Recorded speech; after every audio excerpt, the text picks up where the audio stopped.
ମୁଁ ହେଉଛି ସକଳ ଶକ୍ତିର ଆଧାର। ମୁଁ ସବୁବେଳେ ସ୍ଥିର ରହୁ। ତମେ ଯାଅ ତମ ସ୍ଥାନକୁ।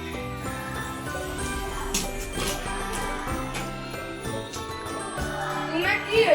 ମୁଁ ହେଉଛି ବୁଧ, ସୌରଜଗତର ସବୁଠାରୁ ସାନ ଗ୍ରହ। ମୁଁ ସୂର୍ଯ୍ୟର ନିକଟତମ ଗ୍ରହ। ପିଲାମାନେ ତୁମେ କିଏ? ପିଲାମାନେ ଦେଖ ଇଏ ହେଲେ ସୂର୍ଯ୍ୟର ନିକଟତମ ଗ୍ରହ। କିଏ କିଏ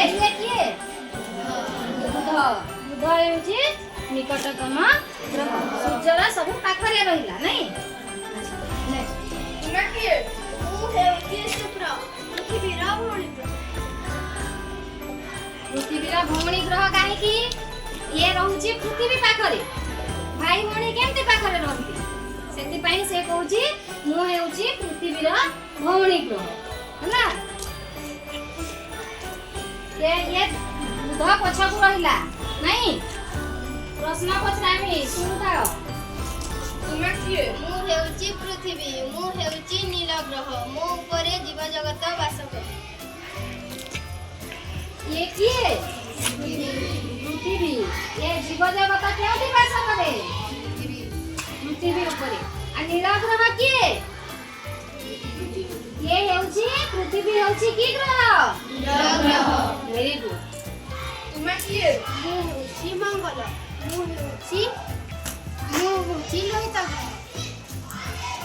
ଇଏ ରହିଲା, ଇଏ ହେଲା ବୁଧ, ଇଏ ଶୁକ୍ର, ଇଏ ପୃଥିବୀ। ପୃଥିବୀ ପଛରେ ରହିଲା କିଏ? ମଙ୍ଗଳ। ବୁଧ, ଶୁକ୍ର, ପୃଥିବୀ, ମଙ୍ଗଳ। ଇଏ କି ଗ୍ରହ କହିଲା? ମଙ୍ଗଳ। ଆଉ ଗୋଟେ କଣ କହିଲା? ଇଏ ଲୋହିତ ଗ୍ରହ। ମଙ୍ଗଳ ହେଉଛି ଲୋହିତ ଗ୍ରହ। ତୁମେ କିଏ? ମୁଁ ହେଉଛି ବୃହସ୍ପତି, ସୌରଜଗତର ସବୁଠାରୁ ବଡ଼ ଗ୍ରହ। ଇଏ କଣ କହିଲା? ବୃହସ୍ପତି। ଆଉ କଣ କହିଲା? ଇଏ ହେଉଛି ସୌରଜଗତର ସବୁଠାରୁ ବଡ଼ ଗ୍ରହ। ବଡ଼ ଗ୍ରହ କଣ? ତୁମେ କିଏ? ମୁଁ ହେଉଛି ଶନି, ମୁଁ ହେଉଛି ବଲୟ ଗ୍ରହ। ଏଇ ଶନି ବଳୟ ମାନେ କଣ? ୟା ଚାରିପଟରେ ଗୋଟେ ବଳୟ ଥାଏ, ଏମିତି ରିଙ୍ଗ ଭଳିଆ। ବୁଝୁଛ? ୟାକୁ କୁହାଯାଉଛି କି ଗ୍ରହ? ବଳୟ ଗ୍ରହ। Very good. ବଳୟ ଗ୍ରହ। ଶନି କାହା ପଛରେ ରହିଲା? କାହା ପଛରେ ରହିବ? ବୃହସ୍ପତି ପଛରେ ରହିଲା କିଏ? ଶନି। ତାପରେ ତୁମେ କିଏ? ମୁଁ ହେଉଛି ୟୁରେନ୍, ମୁଁ ହେଉଛି ସବୁଜ ଗ୍ରହ। ଇଏ କଣ? କାହା ପଛରେ ରହିବ? ଶନି ପଛରେ ରହିବ କିଏ? ଯାଅ ତୁମ ସ୍ଥାନକୁ ଯାଅ। ୟୁରେନସ୍। ଇଏ ହେଉଛି ସବୁଜ ଗ୍ରହ ହେଲା। ତାପରେ ତୁମେ କିଏ? ମୁଁ ହେଉଛି ନେପଚୁନ୍, ମୁଁ ହେଉଛି ସୂର୍ଯ୍ୟର ସବୁଠାରୁ ଦୂରରେ ଥିବା ଗ୍ରହ। ସେ କଣ କହିଲା? ସବୁଠାରୁ ଦୂରରେ ରହିବ ସିଏ। ଦେଖ ସୂର୍ଯ୍ୟ କେଉଁଠି? ଚାଲ ତୁମ ଜାଗାକୁ ଯାଅ। ସୂର୍ଯ୍ୟ ରହିଲେ ଏଠି, ପାଖରେ ରହିଲା କିଏ? ଦୂରରେ ରହିଲା କିଏ? ନେପଚୁନ୍। ୟୁରେନସ୍ ଆଉ ନେପଚୁନ୍। ତ ଏମିତି ମାନେ କାଣା କରିବେ? ଇଏ ଯଦି ସୂର୍ଯ୍ୟ ହେଲା, ମାନେ ତାର ପରେ ମାନେ ଘୁରି ବୁଲିବେ। ସୌରଜଗତରେ ଏମାନେ ସମସ୍ତେ ଘୁରି ବୁଲିବେ। ସବୁଠାରୁ ସାନ ଗ୍ରହ କିଏ? କହ ଜଣେ କହ। ତମେ କହ। Very good. ସବୁଠାରୁ ଦୂରରେ ଥିବା ଗ୍ରହ କହ।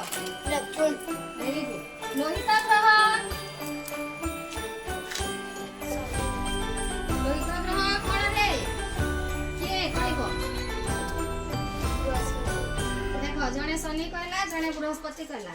ଏମାନେ ଦେଖ ଆଉ କିଏ କହିପାରିବ? ହଁ କହ। ମଙ୍ଗଳ। ମଙ୍ଗଳ। ଶନି ନୁହେଁ କି ବୃହସ୍ପତି ନୁହେଁ। ଲୋହିତ ଗ୍ରହ ହେଉଛି କଣ?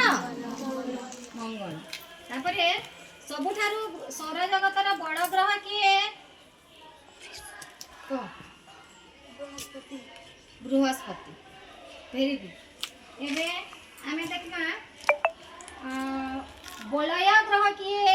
କାହା ଚାରିପଟେ ଗୋଟେ ବଳୟ ଥାଏ କହିଲେ କହ। ବଳୟ ଗ୍ରହ ହେଉଛି ଶନି।